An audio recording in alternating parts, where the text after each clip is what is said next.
tenders for Henry. "I'm not happy," complained Gordon. "Your firebox is out of order," said James. "No wonder after all that coal you had yesterday." "Hard work brings good appetite," snapped Gordon. "You wouldn't understand." "I know," put in Duck brightly. "It's boiler ache. I warned you about that standpipe on the other railway, but you drank gallons."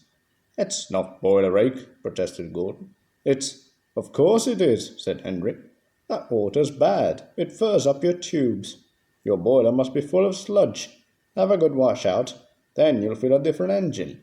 "Don't be vulgar," said Gordon huffily. Gordon backed down on his train, hissing mournfully. "Cheer up, Gordon," said the fat controller. "I can't, sir. The others say I've got boiler ache, but I haven't, sir. I keep thinking about the dreadful state of the world, sir." "Is it true, sir, what the diesels say?" "What do they say?" "They boast that they've abolished steam, sir." "Yes, Gordon, it is true." "What, sir? All my Doncaster brothers drawn the same time as me?" "All gone, except one." The guard's whistle blew, and Gordon puffed sadly away.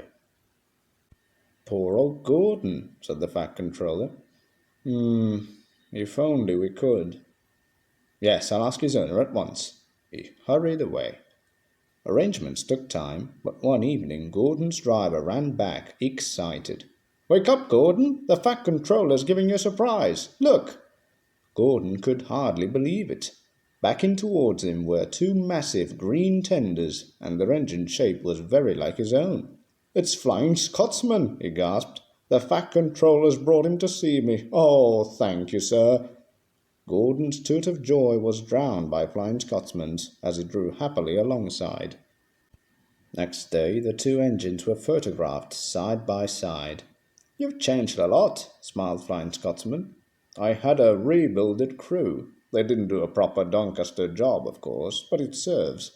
I had a rebuild too and looked hideous, but my owner said I was an extra special engine and made them give me back my proper shape." "Is that why you have two tenders, being special?" "No, you'd hardly believe it, Gordon, but over there's hardly any coal and water."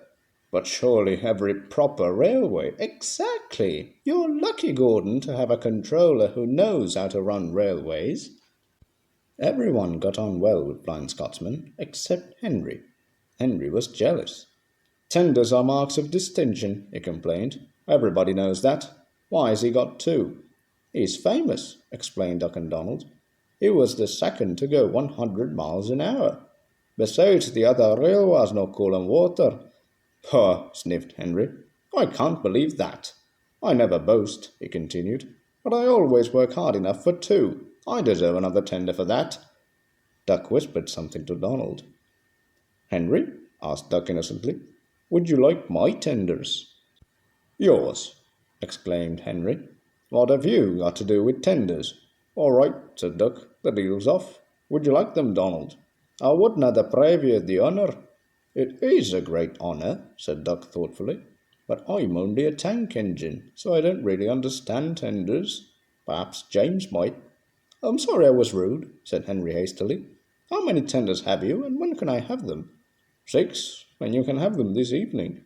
"6 lovely tenders," chortled Henry. "What a splendid sight I'll be! That'll show the others the sort of engine I am." Henry was excited. "Do you think it'll be all right?" he asked for the umpteenth time. "Of course," said Duck. "Just go where I told you and they'll be all ready." Meanwhile word had gone round, and the others waited where they could get a good view. Henry was cheered to the echo when he came, but he wasn't a splendid sight. He had 6 tenders, true, but they were very old and very dirty. All were filled with boiler sludge. "Had a good wash out, Henry," called a voice. "That's right. You feel a different engine now." Henry was not sure, but he thought the voice was Gordon's.